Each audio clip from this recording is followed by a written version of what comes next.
Graça e paz, queridos irmãos.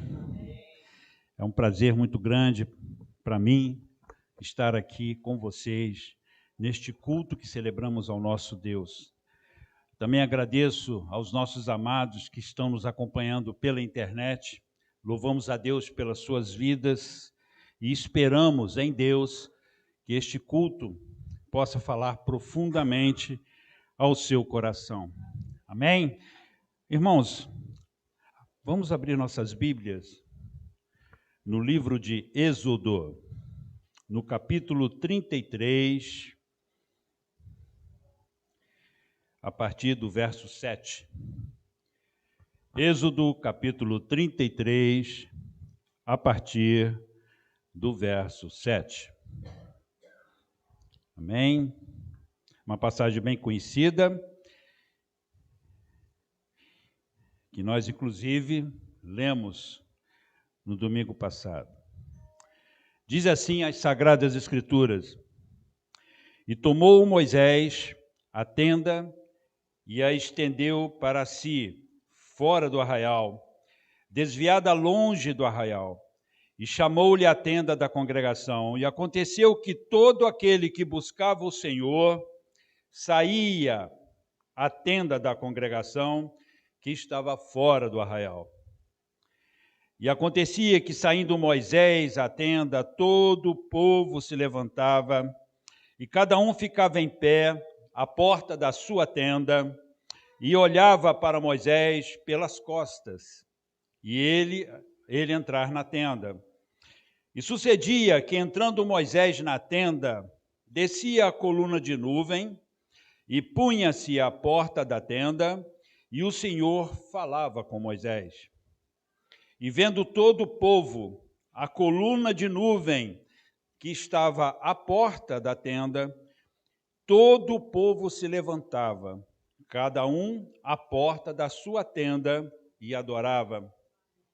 E falava o Senhor a Moisés, face a face, como qualquer fala com seu amigo. Depois tornava-se ao arraial, mas o seu servidor, o jovem Josué, filho de Num, nunca se apartava do meio da tenda. Agora vamos pular para o verso 18, no mesmo texto, verso 18. Então ele disse: Rogo-te que me mostres a tua glória. Porém ele disse: Eu farei passar toda a minha bondade por diante de ti, e proclamarei o nome do Senhor diante de ti, e terei misericórdia de quem eu tiver misericórdia, e me compadecerei de quem eu me compadecer. E disse mais: Não poderás ver a minha face, porquanto homem nenhum verá a minha face e viverá.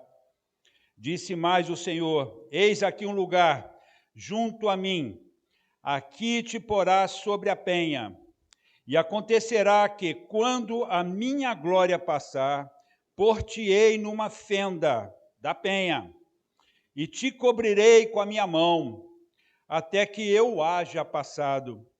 E havendo eu tirado a minha mão, me verás pelas costas, mas a minha face não se verá.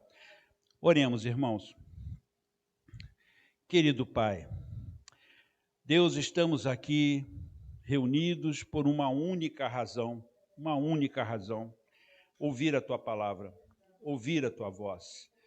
Agora, na Escola Bíblica Dominical, o Senhor nos trouxe um dos princípios mais importantes e elementares da fé cristã, que é a paciência, a perseverança. E agora, meu Deus, pedimos que o Senhor continue a nos falar através desse texto. Pai amado, fala poderosamente ao nosso coração. Não deixa que haja nenhum tipo de interferência humana nessa mensagem, mas que toda ela seja do alto, do teu trono, porque é o que importa, ó Deus, é o que o Senhor fala. Portanto, Senhor, afofa esta terra. Sim, meu Deus, prepara o terreno, prepara os corações de todos aqueles que virão a presenciar e a ouvir esta mensagem. Senhor, não deixa que eu te atrapalhe nisso. mas dá-me a tua graça para poder falar exatamente o que o Senhor deseja, pois é no nome de Jesus que eu oro. Amém? Podemos sentar, queridos? Domingo próximo passado, lá no dia 5, nós tivemos uma exortação da parte de Deus. E essa exortação, ela veio bipartida. Ela veio na escola bíblica dominical e depois complementada na mensagem pregada pelo nosso irmão Reginaldo. Na escola bíblica, Deus nos mostrou 4 passos que nos levam a uma restauração das nossas vidas. Eu nem sei se vocês se lembram, mas é obediência, oração, buscar a face de Deus e arrependimento de pecados. 4 passos. E o texto base utilizado nesse dia foi 2 Crônicas, capítulo 7, 14, que diz assim: E se o meu povo, que se chama pelo meu nome, se humilhar, orar e buscar a minha face, e se converter dos seus maus caminhos, então eu ouvirei dos céus e perdoarei os seus pecados e sararei a sua terra. O período onde foi dada essa palavra foi o período onde o povo de Israel estava sob o comando do rei Salomão. O templo tinha sido concluído e toda aquela pujança do momento, né? Um templo extremamente rico, com várias partes dele em ouro. Salomão não poupou dinheiro para fazer aquele templo. Ele fez o melhor dele e ele colocou o melhor dele e do povo naquele lugar. O que acontece, meus irmãos? Salomão estava cumprindo uma determinação de Deus e cumprindo a vontade de Deus quando aquele templo foi construído. Ele foi construído com propósito. E ali, o povo jurou lealdade a Deus, o povo jurou obediência, o povo se mostrou diante de Deus: não, Senhor, é só tu e mais ninguém. Menos de 4 séculos depois, esse território estava sendo invadido por Nabucodonosor. Ele destruiu aquele templo, acabou com toda a sua glória, sua pujança, destruiu o símbolo e a referência nacional de culto daquele povo que antes tinha jurado obediência e lealdade a Deus. Foi nesse período que essa palavra veio. E por que isso aconteceu, meus irmãos? Por que aconteceu isso? Aquele templo foi a obra e a vontade de Deus para aquele momento, para aquele povo. Deus colocou aquele símbolo como referência para todo mundo da época. O Deus soberano governava, reinava. E, de repente, uma nação entra, invade, destrói o templo e acaba com toda essa glória. Por quê? Judá tinha se rebelado contra Deus, se afastado de seus caminhos, e por esta razão, a mensagem que o nosso irmão Reginaldo trouxe, logo depois, a Escola Bíblica Dominical foi minha esposa querida, a Isabel, que foi guiada por Deus naquela palavra, me tocou profundamente, me tocou muito. E logo a seguir o irmão Reginaldo dá o complemento. Ele fecha essa exortação que Deus nos deu domingo passado. E a palavra que o irmão Reginaldo trouxe para nós foi filhos da rebeldia.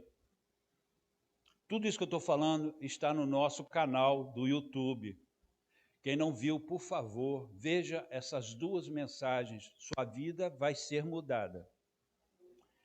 E o texto que o nosso irmão Reginaldo usou foi o texto em Jeremias, capítulo 35, dos versos 1 ao 19, e eu só vou destacar 2 versículos desse texto, que são os versos 14 e 15, que diz assim: as palavras de Jonadab, filho de Recabe, que ordenou seus filhos que não bebessem vinho, foram guardadas, pois não beberam até este dia. Obedeceram ao mandamento de seu pai, a mim, porém, que vos tenho falado. Prestem atenção nisso, isso é Deus falando. A mim, porém, que vos tenho falado, madrugando e falando, não me ouviste. Isso é Deus falando. E vos tenho enviado todos os meus servos, prestem atenção nisso, e tenho enviado todos os meus servos, os profetas, madrugando, insistindo, e dizendo: convertei-vos agora, cada um de seu mau caminho, e fazei boa as vossas ações, e não sigais a outros deuses para servi-los. E assim ficareis na terra que vos dei, a vós e a vossos pais. Porém, não inclinaste o vosso ouvido e nem obedeceste a mim. Por isso que Nabucodonosor entrou. Por isso que ele derrubou o templo, destruiu. Por isso o povo foi levado cativo e por 70 anos ficou ali em terra estranha, costumes diferentes. Porque Deus mandava: olha, vocês não estão certos, vocês estão agindo de forma inconveniente, fora da palavra, vocês não estão sendo corretos naquilo que vocês fazem para mim. Mas o povo, como a palavra diz, não deu ouvidos a mim, não me escutaram. E eu acho interessante que o irmão Reginaldo chamou atenção para isso. Os filhos de Recabe, eles obedeceram uma instrução dada tempos atrás para eles, por Jonadab, líder deles. E essa instrução foi da só: vocês não podem tomar vinho. E eles guardaram isso, seguiram isso à risca, como o irmão Reginaldo explicou aqui. E Deus faz uma analogia, gente. Ele pega essa turma e compara ao seu povo. E diz: eles ouviram a instrução do seu pai, mas vocês não escutam a minha. Vocês não me ouvem.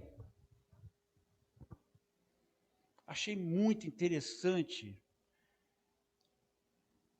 essa mensagem, filhos da rebeldia. A mensagem do último domingo tem apenas uma tônica, irmãos. Se nós fôssemos resumir as 2 mensagens de domingo passado, nós diríamos assim: Deus vem nos informar que tem um só propósito para as nossas vidas, que é a nossa separação deste mundo. Deus criou a nação de Israel com um objetivo só: um povo separado, um povo diferente, um povo com outras práticas, um povo que estava na contramão daquele mundo, da história daquele mundo. E a mensagem de domingo foi Deus nos alertando nessa direção. Embora esta seja a sua perfeita vontade para nós, estamos rejeitando este propósito. E os irmãos vão entender isso ao longo da mensagem. Nos rebelando contra os seus princípios. E por esta razão ele nos manda arrependermos e nos convertermos dos nossos maus caminhos, para que ele possa nos restaurar. Lembram-se da escola bíblica? Deus nunca deseja mandar um raio na cabeça de ninguém. Deus não quer o aniquilamento de ninguém. O objetivo de Deus sempre foi um só: restaurar o homem. Mas se o homem se volta contra ele, acontece o que aconteceu com a nação de Judá, quando foi invadida pelos babilônios. A primeira coisa que nos perguntamos é a seguinte: mas nos restaurar de quê? Por que eu preciso de restauração? Eu estou na igreja, eu sou um cristão, ou a minha vida é uma vida plena, perfeita, não faço mal a ninguém. A primeira coisa que todos nós precisamos entender sobre a santificação, porque é disso que nós estamos falando aqui hoje, é disso que o Senhor falou para a nação de Israel: separem-se, vocês são diferentes, vocês não são o mesmo do mesmo. 1 Pedro, capítulo 1, quem puder abrir, nos versos 14, 15 e 16, lemos o seguinte: olhem essa exortação que Pedro dá para a igreja. Como filhos obedientes, não vos conformando com as concupiscências que antes havia em nossa ignorância, mas como santo é aquele que vos chamou. Preste atenção, quem te convocou é santo. É isso que Pedro está falando. Quem me chamou é santo. Primeira coisa que nós precisamos entender. E o texto diz: e como é santo aquele que vos chamou, sede vós também santos em toda a vossa maneira de viver. Toda a vossa maneira de viver. Nos negócios, em casa, com a mulher em casa, com os filhos, com o lar. Seja santo, seja diferente, não faça a mesma coisa que os outros fazem. Somos diferentes, e é isso que Pedro está falando para a igreja aqui. E no verso 16 ele diz: porquanto está escrito, está estabelecido, está registrado no maior livro deste mundo. Sede santos, porque eu sou santo. Esse é o padrão de Deus, e Ele não aceita nada menos do que isso. O que aconteceu com Judá? Abaixaram o padrão. E aí Deus chega, acabou. Mandei um monte de gente avisar vocês. Mandei um monte de gente falar para vocês. E vocês não deram ouvidos. Vocês não escutaram. Isso tem tudo a ver com a mensagem de domingo passado. Gente, há um contraste muito grande entre esse texto áureo que nós lemos agora, de Êxodo 33, de 7 a 23, e Êxodo capítulo 1, versos 3 e 4, que nós não vamos ler aqui. Depois vocês leiam. São duas pessoas completamente diferentes, vivendo. É como se fossem duas pessoas diferentes, mas não são, é uma mesma pessoa, vivendo momentos diferentes. O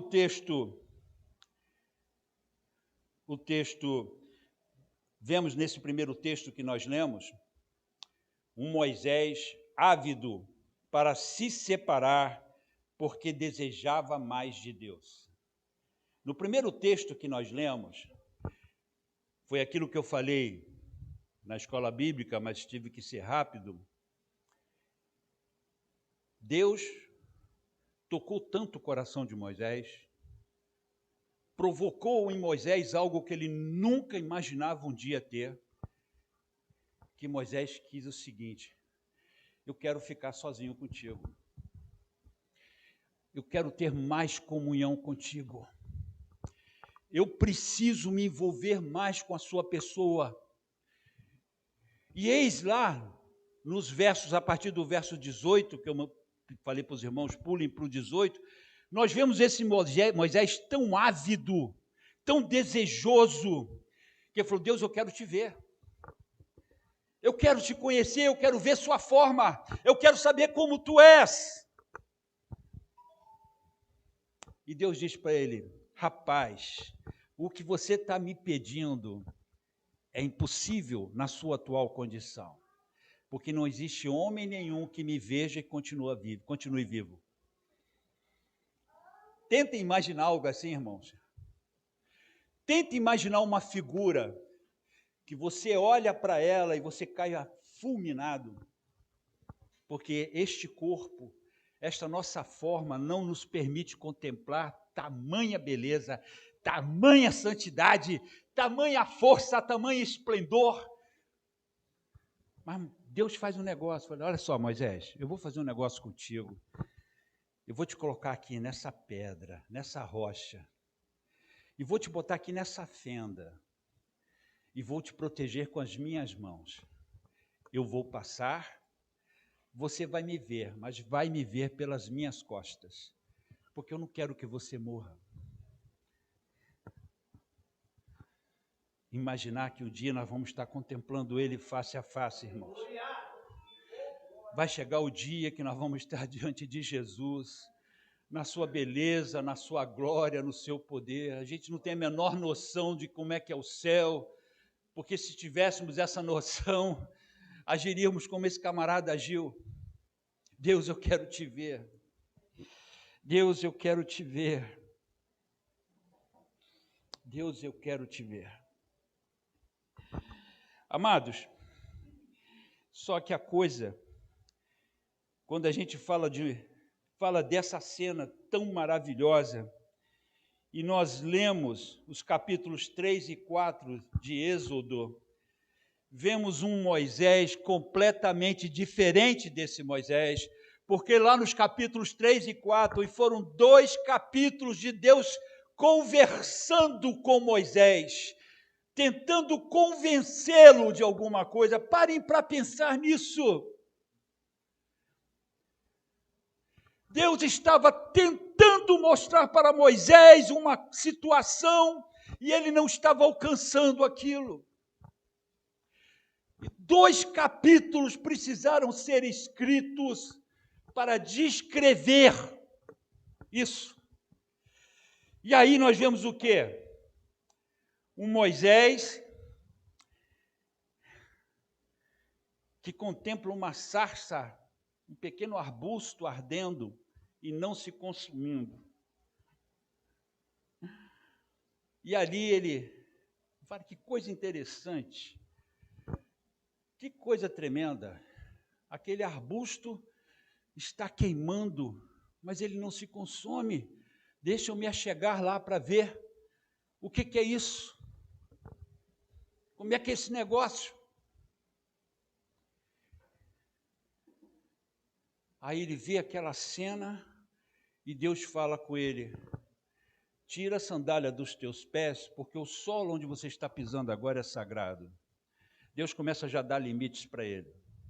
Deus começa a dizer assim, a coisa aqui agora é diferente. Não é do jeito que você faz, não é do jeito que você quer, é do meu jeito. Quer chegar aqui perto da sarça? Então você tira a sandália. E quando Deus falou com ele, ele imediatamente caiu com o rosto em terra. Medo, temor. Mas aí Deus começa a descrever o seu desejo, a tentar mostrar para Moisés o desejo que ele tinha de salvar aquele povo, de tirar aquele povo do Egito. Mas Moisés não entendia, ele não alcançava, porque ele estava voltado para si mesmo, voltado para o seu bem-estar. E é interessante, meus irmãos, a maneira cômoda como Moisés se encontrava, não deixava ele enxergar as coisas maiores que Deus queria lhe proporcionar, como essa da tenda da congregação. Se Deus falasse para ele, olha, vai chegar o dia que você vai me ver pelas costas, homem nenhum, homem mortal nenhum conseguiu isso, mas você vai conseguir. Você vai falar comigo, boca a boca. Homem nenhum conseguiu isso, mas você vai conseguir. Deus não podia falar isso para ele, porque ele também não ia entender. E aí, queridos, eu fico imaginando, a minha cabeça começou a pensar nessas duas extremidades. Aqui a sarça ardendo, um Moisés superficial, um Moisés que não entendia o que Deus, a proposta de Deus para ele, um Moisés que não estava nem aí. Não estava nem aí. Mas aqui na outra ponta está o Moisés da tenda da congregação. Um Moisés que diuturnamente saía do arraial e falou assim, agora é minha hora com Deus. Não tem nada que me impeça isso. Não tem ônibus atrasado, não tem chuva, não tem sol, não tem granizo, não tem enchente. Agora é minha hora com Deus e eu vou estar com Ele agora. A hora está marcada, a audiência está firmada e Ele está lá me esperando. Eu vou me encontrar com meu Deus agora. Um Moisés ávido que quando chega na tenda diz assim, Deus, isso aqui só para mim não é mais suficiente. Eu quero te ver. Eu quero te conhecer mais a fundo. Eu quero ver tua forma. Sabe por que ele fez esse pedido para Deus? Porque ele estava tão inundado da presença de Deus, tão cheio da presença dele, que aquilo que ele vivia já não era mais suficiente para suprir essa demanda dentro do coração dele. Mas vamos adiante. E eu comecei a pensar, meu Deus, da sarça até a tenda, nós temos uma linha. O que foi que aconteceu nessa linha? Quais foram os acontecimentos que permearam essa linha? Abram suas Bíblias, Hebreus capítulo 11, e vamos ler a partir do verso 23. Eis o que a palavra de Deus diz, meus amados.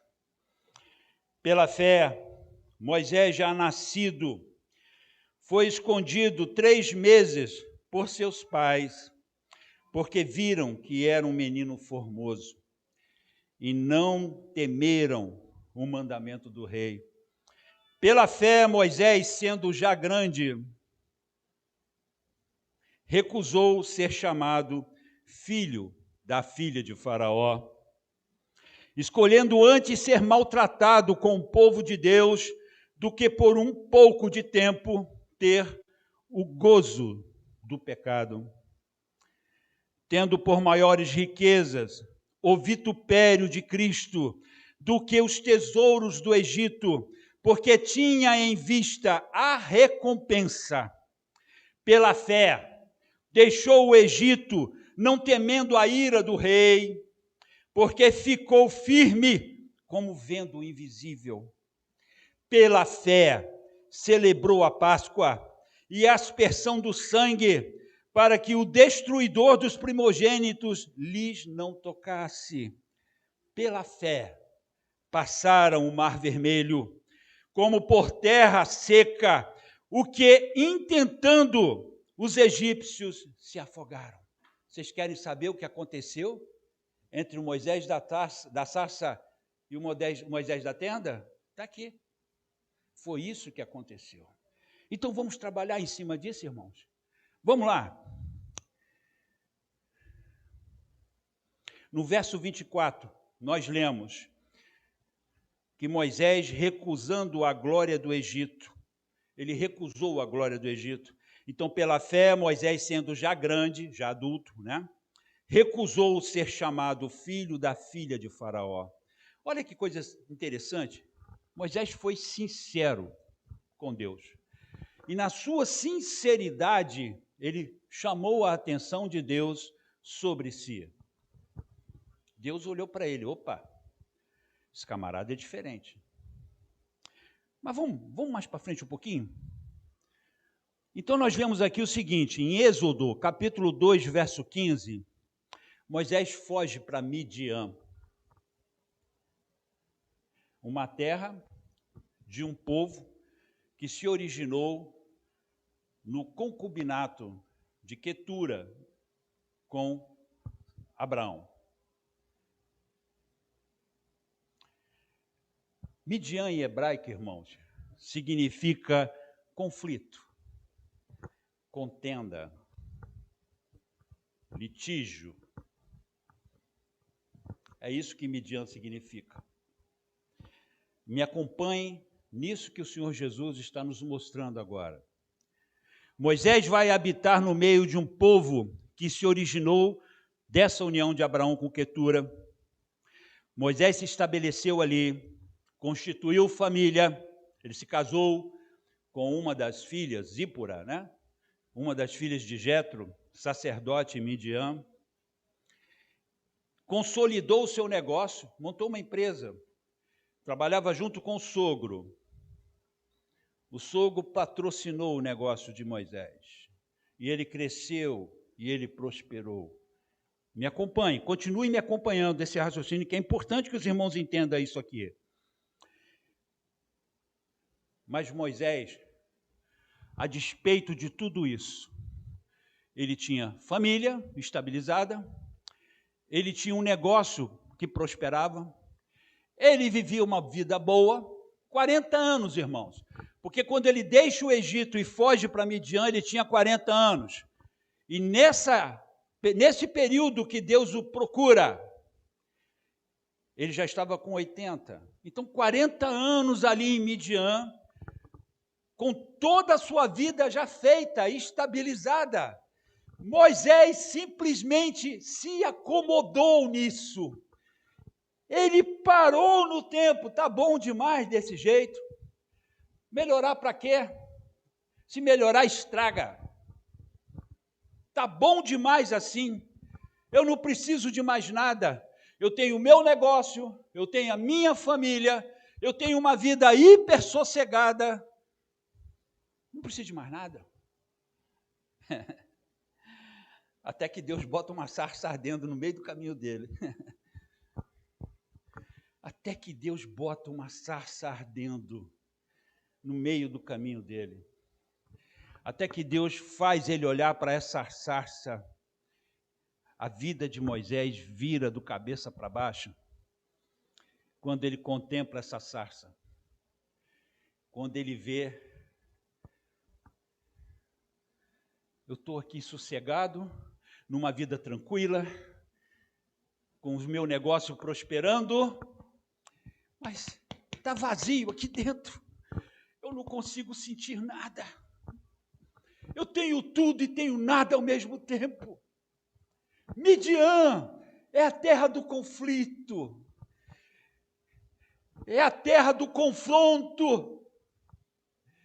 E a sarça foi o objeto que Deus colocou ali para Moisés, para confrontá-lo, para mostrar para ele que tem muito mais do que isso.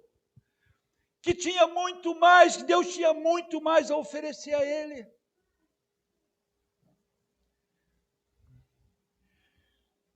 Moisés, ele simplesmente não conseguia ter paz, mesmo tendo a sua vida sossegada. E aí, meus irmãos, um processo foi startado dentro de Moisés. Aquela sarça foi colocada ali de propósito. Deus podia fazer qualquer negócio com Moisés, mas meteu uma sarça ali no meio do caminho dele, para mostrar para ele o seguinte: você não é feliz. O seu coração está vazio, porque falta a minha presença dentro dele. Eu te vi quando você fugiu do Egito. Eu vi o seu coração ali e a sua sinceridade a não se contaminar com o Egito. Mas você veio para cá, para Midian, e simplesmente se acomodou. Simplesmente você parou. Eu tinha muito a te mostrar. 40 anos se passaram, Moisés. Mas você nunca me deixou te mostrar isso. Eis aí a sarça, irmãos, na vida de cada um de vocês, na minha vida E agora preste atenção nisso. A sarça está ardendo para você e para mim. Olha aí os conflitos, olha aí as lutas, olha aí as tempestades, os empecilhos, os grandes desafios. Olhem eles aí, a sarça está ardendo para ti, para mim, para você que está na internet. A sarça continua a arder. E por quê? Porque Deus quer nos mostrar algo. E Ele começou a fazer isso domingo passado, nos mandando aquela exortação em 2 etapas, fazendo o que Ele fez com o povo de Judá, enviando os seus profetas de madrugada e dizendo para o povo: convertam-se dos seus maus caminhos. É o que diz o texto sagrado. Mas vamos lá. A sarça não se consumia, né, irmãos? Já parou para pensar porque os seus problemas não terminam? Você já reparou nisso? Por que os meus problemas não terminam? Por que eu não alcanço a conclusão dos desafios que estão sobre mim? Porque a sarça está ardendo, irmão. E Deus está querendo falar alguma coisa contigo e comigo, e com você que está na internet também. Então, vamos lá. A sarça, Deus precisava tirar Moisés da sua zona de conforto. Deus precisava tirar Moisés de Midian, como Ele quer fazer conosco aqui hoje, e com todos que ouvirem essa mensagem. Deus quer te tirar dessa zona de conforto, a maldita que você está, que eu estou, está tudo bem, estou na minha casa, comidinha no prato, minha saúde, posso ir, posso vir, tenho o meu dinheirinho no banco, tenho o meu carrinho, está tudo muito bom. Melhorar para quê? Entendem isso? Quando Deus começa a falar para Moisés: camarada, preciso que você vá lá no Egito. Você vai encarar o faraó. Você vai falar com ele. Você vai encarar a maior força desta terra. Você vai bater de frente com ele. Aí Moisés olha para isso, se volta para trás como uma mulher de Ló. Olha lá a sua tendinha. Olha lá o seu gadozinho. Olha lá os seus filhos, a sua vidinha pacata, tranquila. Não, Deus, não, eu vou continuar aqui. Aqui é o meu lugar. E a Bíblia diz que Moisés bateu tanto o pé nisso, que a ira de Deus se acendeu contra ele. Está escrito no texto. É só vocês lerem lá. Deus está falando conosco, irmãos. Deus está falando conosco. Ele está falando comigo. Falou comigo nessa madrugada, quando eu terminava essa mensagem. Eu ia por um caminho, Ele me tirou dele totalmente e me trouxe para cá. Porque Deus queria falar comigo. Deus quer falar comigo.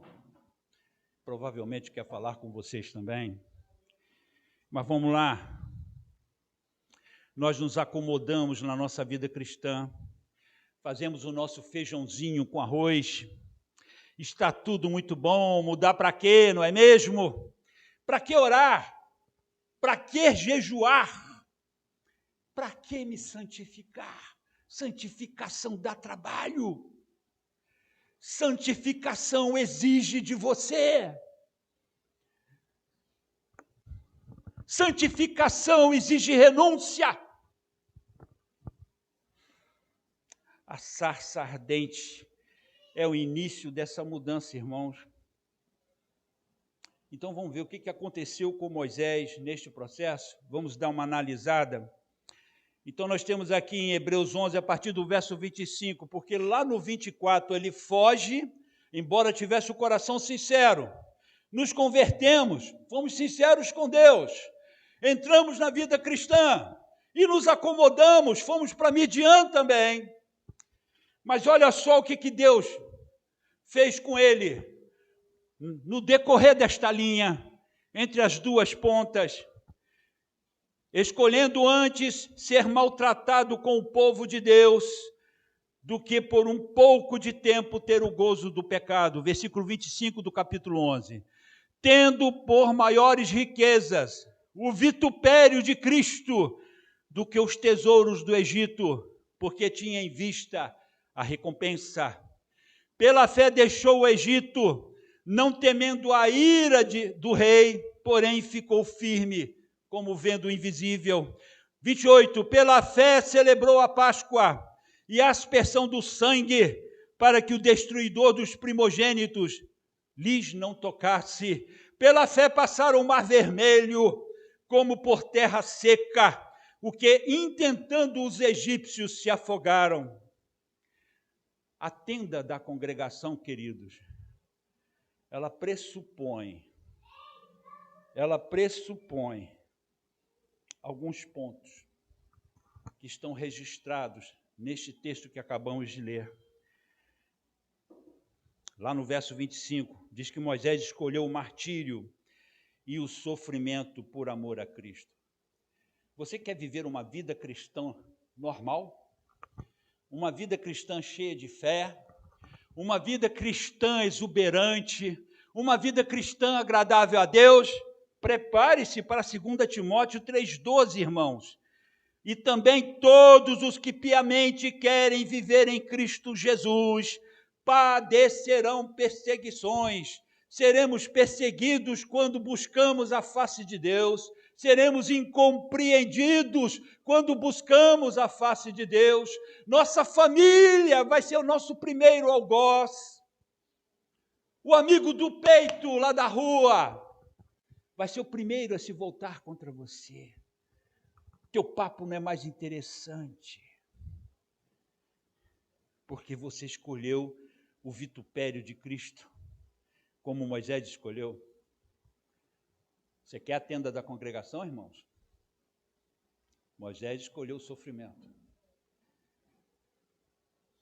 Deixa eu falar uma coisa para vocês. Não existe nada mais abominável e fedorento para Deus do que achar que vida cristã está associada a alguma coisa desse mundo.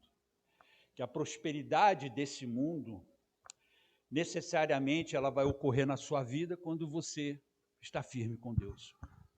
Não há nada na Bíblia dando esse tipo de indicação. Deus te abençoa. O que Ele promete na palavra de Deus, na palavra dEle, é que Ele não vai te deixar. Que Davi falava, fui moço, hoje sou velho, mas eu nunca vi um justo mendigar o pão e nem sua descendência. Isso é o que Deus promete para nós.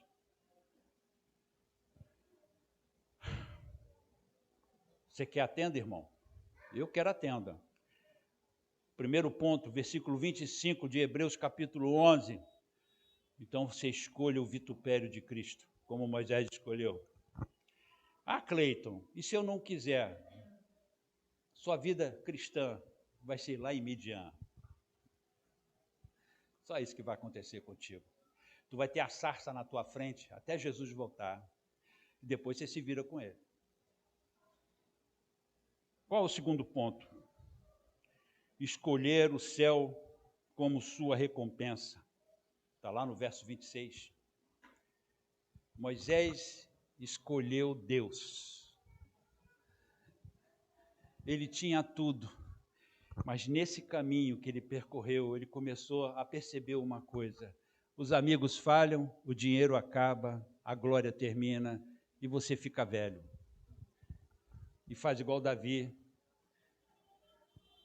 Você vai viver 70, 80 anos, mas tudo é canseiro e enfado. Quem está velho aqui sabe o que é isso. Envelhecemos, irmãos, tua beleza vai acabar, menina bonita. Tenho uma triste notícia para te dizer. Você pode usar todo o cosmético do mundo, mas ele não vai te ajudar, porque a beleza vai acabar um dia. Teu dinheiro vai terminar também, irmão, porque a vida é cheia de curvas. Teus investimentos podem ir para o espaço a qualquer momento. Só Jesus que não, queridos. Quando Jesus diz assim, ajuntem tesouros no céu, lá não tem traça, não tem ferrugem, não tem confisco, não tem moeda única. Ajuntem tesouros no céu. Nosso amigo Moisés fazia exatamente isso. Ele olhava para o céu, era para o céu que ele olhava. Mas qual o terceiro ponto? Permanecer firme, mantendo sua posição. Versículo 27. A Bíblia fala o seguinte, irmãos, que aquele que retrocede, Deus não se compraz na alma dele. Amados, nós fomos fincados na rocha que é Jesus. Somos como um tronco fincado ali. Vem a onda do mar, vem a tempestade, vem o vento, que assola, que joga de um lado para o outro, mas a rocha continua ali. E você continua fincado nela. Se você estiver fincado nela. Se você estiver fincado nela. Se você retrocede, irmão. Se você olha para o Egito e para a glória do Egito,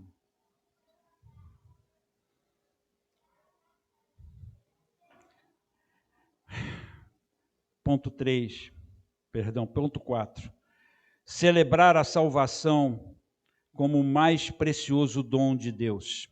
Hebreus capítulo 11, verso 28. A Bíblia diz aqui nesse texto que nós lemos, em que Moisés celebrou a Páscoa. Vou até ler o texto direitinho, porque fica melhor a gente lendo. Diz assim, pela fé celebrou a Páscoa e a aspersão do sangue. A Páscoa para nós significa libertação, mais do que a libertação que houve lá na nação de Israel. Fomos libertos do pecado, fomos libertos dos aguilhões de Satanás. Não pertencemos mais a Satanás, pertencemos a Deus agora. Mas não celebramos isso, irmãos.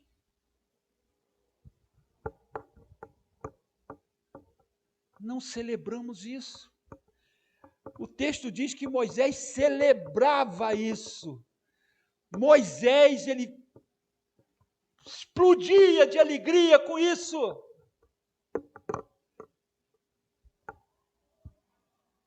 Não celebramos. Quando viemos para o culto, vamos vendo arrastados, né? Pela inércia. Alguém te deu um pontapé e você veio. Tudo é sacrificial. Vamos fazer um churrasco no domingo.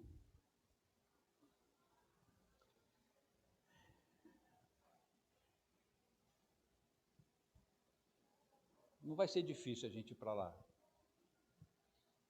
Não vai ser difícil.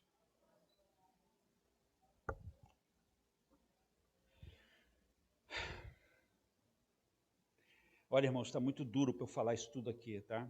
Porque está falando para mim. Pela fé, passaram o Mar Vermelho, lá no 29. Não se intimidou com os desafios e obstáculos à sua frente. Moisés sabia, quando ele estava diante do Mar Vermelho, montanhas nas laterais, Faraó na retaguarda com seu exército, ele sabia, eu tenho um Deus maior do que essa tralha toda aqui. Eu tenho um Deus maior do que tudo isso aqui, do que todas essas circunstâncias. Não importa o tamanho do meu desafio, não importa. Deus é maior. E o texto sagrado diz, lá no verso 29, que ele não se intimidou. E ele avançou pelo mar, e o mar se abriu, irmãos. 5 pontinhos que mudaram a vida de Moisés, da sarça até a tenda da congregação. Moisés, quando experimentou tudo isso, ele não queria saber de outra coisa. A gente canta aqui, eu quero é Deus, eu quero é Deus, eu quero é Deus. Boca para fora, irmãos. Boca para fora. Não estou julgando ninguém, mas eu estou dizendo para os irmãos que muitas das vezes não pensamos e nem meditamos naquilo que cantamos para Deus. Ele está olhando para nós lá, você me quer mesmo, camarada? É? Verdade? Você me quer mesmo? Esses pontos levaram Moisés para mais perto de Deus e alimentaram nele o desejo e a avidez por essa proximidade. Moisés quis isso, ninguém mandou ele, ninguém deu uma cartilha para ele, só você tem que obedecer isso aqui para ir para o céu. Não, ele queria isso, ele queria conhecer Deus, ele queria Deus o tempo todo e todo o tempo. Ah, Jesus amado, Moisés queria Deus, e Deus queria ficar sozinho com Moisés, porque tem isso também. Às vezes queremos ficar com Deus, mas será que Ele quer ficar conosco, irmãos? Estamos tão sujos e só vamos nele para ficar pedindo coisas. Você corre para o teu pai, peça dinheiro para ele todo dia, você vai ver o que você vai ouvir. Só que Deus é compassivo, é longâmino e nos ama mais do que os nossos próprios pais. E aí Ele releva. Mas eu fico imaginando o coração desse nosso Deus, quando vamos nele só para pedir, só para pedir. Tenda de congregação. E tomou Moisés a tenda e a estendeu para fora do arraial. Desviada longe do arraial, prestem bem atenção, ele se apartou do seu convívio social. Naquele momento não era mais Moisés líder, legislador, como eu falei aqui domingo passado, não era mais aquele Moisés centro das atenções, era aquele senhor de um pouquinho mais de 80 anos, andando pelo deserto, indo para um local isolado, com um único objetivo: eu quero é Deus, e Ele está lá me esperando. E aconteceu que todo aquele que buscava o Senhor saía à tenda da congregação. Olha o exemplo. Olha o exemplo. Qual é o exemplo que nós estamos dando para as pessoas ao nosso redor? Para os seus filhos. Maridos, somos sacerdotes em nossas casas. Qual é o exemplo que estamos dando para nossas esposas? Para a nossa família? O exemplo de Moisés fazia com que todos quisessem ir para lá também. Sucedia que, entrando Moisés na tenda, descia a coluna de nuvem e punha-se à porta da tenda, e o Senhor falava com Moisés.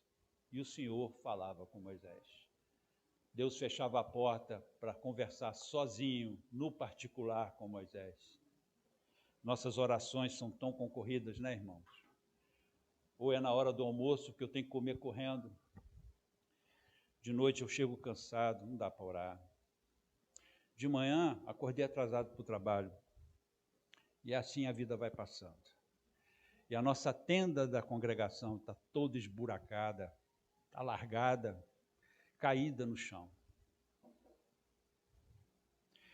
Vamos concluir? A mensagem de Deus para nós é uma só. Ele quer que nós busquemos e cultivemos intimidade com Ele. Ele nos convida a levarmos a sua tenda para fora do arraial deste mundo. O texto em Jeremias 51, verso 45, diz claramente o quê? Olha o que está escrito lá. Saí do meio dela, povo meu. livrai cada um a sua alma do ardor da ira do Senhor. A ordem que Deus nos dá é essa: sai fora disso. Você não pertence a este mundo, você não pertence a esse sistema, você não pode se contaminar com as coisas deste mundo. Sai fora disso, larga isso, porque a minha ira está se acendendo contra este povo e você está lá no meio deles. Meus irmãos, o que nos falta então? Essa é a pergunta que não quer se calar. O que está faltando para nós nos posicionarmos diante de Deus? O que falta em nós para que agora nós tomemos essa decisão? Qual é o teu impedimento, meu amado? Porque mais claro do que isso, impossível.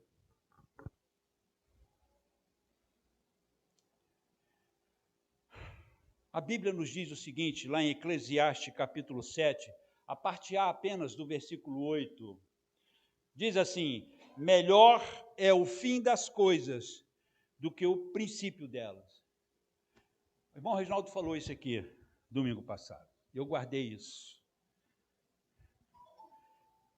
O que importa, meus amados, não é como você começou a sua vida, não é como eu comecei a minha vida, é como vamos terminá-la. Quando o Rei dos Reis, Senhor dos Senhores chegar, e Ele vai chegar, Ele vai olhar para você e como é que Ele vai nos encontrar? De que maneira nós estaremos para recebê-lo? Qual é a expectativa disso tudo? Então não importa como você começou. Ah, Cleito, comecei tudo errado. Fiz igual Moisés, cara. Fugi, fui para Midian. Não quis saber nada do caroço, minha vida cristã é fraquinha. Esquece isso. O texto sagrado está dizendo que não importa como você começou, o que importa é como você vai terminar. Aí é a tua responsabilidade, porque agora você não é mais inocente, eu não sou mais inocente, sabemos da verdade que a Bíblia nos diz. E aí, queridos, vamos lá, para te encerrar? Gênesis capítulo 4, a partir do verso 25, olha o que esse texto sagrado diz, e nós vamos terminar com isso. E tornou Adão a conhecer sua mulher, e ela deu à luz um filho, e chamou o seu nome Sete. Disse ela: Deus me deu outro filho, em lugar de Abel, porquanto Caim o matou. E a Sete também nasceu um filho, e chamou o seu nome Enos. Então se começou a invocar o nome do Senhor. Interessante isso, irmãos, porque Adão foi criado diretamente por Deus. Adão não nasceu de mulher, Deus o formou, Deus o fez com as suas próprias mãos. Que experiência magnífica! E o texto sagrado diz o quê? Que esse mesmo Deus passeava pelo jardim todos os dias, na viração do dia, para conversar com Adão. Tinha intimidade, relacionamento direto. Para pensar num negócio desse. O seu Criador falando diretamente com você, sem nenhum tipo de instrumento, ali ao vivo e a cores. Mas o culto não começou através de Adão. Não foi ele que começou a invocar o nome do Senhor. Aí você vai mais à frente e você diz, e você vê que nasce Sete. E a esposa de Adão, Eva, diz assim: essa foi a recompensa que Deus me deu, no lugar de Abel que Caim matou. Sete, no original hebraico, quer dizer designado, destinado. Mas não foi o designado e nem o destinado que buscou a Deus, que começou o culto verdadeiro a Deus. Aí vem Enos, filho de Sete, geração seguinte. E o texto sagrado diz, agora sim, agora se começou a invocar o nome de Deus. E sabe o que quer dizer enos no hebraico? Homem, simplesmente isso, homem. O que eu aprendo aqui, meus irmãos? O que é que eu aprendo aqui? Eu aprendo que privilégios, reconhecimentos, não nos levam para perto de Deus, mas é o seu coração simples com Ele que te leva. O que adianta, meus irmãos, eu ser um pastor de igreja e poderia estar pastoreando multidões agora? Nada vale. O que adianta ser um pastor eletrônico, famoso na mídia? Nada vale. O que adianta? Porque o texto sagrado diz que um homem simples, e foi através dele que se começou a invocar o nome do Senhor, e toda a sua geração foi contaminada com isso. Toda a sua geração foi influenciada por isso. E em Mateus capítulo 5, verso 8, diz assim, bem-aventurados os limpos de coração, porque eles verão a Deus. Somente os limpos de coração é que verão Deus, irmãos. Os simples, não os afamados, não os melhores. É gente como vocês aí, simples. Não são os que estão em evidência, são vocês aí. Portanto, meus irmãos, vamos começar. Isso está ao alcance de qualquer um de nós, queridos. O lugar desta tenda está ao alcance de qualquer um de nós. Então não fique Midian parado, contemplando as coisas que você tem ao seu redor. Deus tem um chamado na sua vida de santidade. Deus pode não te chamar para as nações, mas com certeza Ele está te chamando para a santidade. Para você estar perto dEle, para você vê-lo, para você contemplar a sua face, para você conversar com Ele, porque não existe aventura melhor do que essa. Não existe melhor momento do que esse. E falo isso para mim. Amém? Vamos ficar de pé?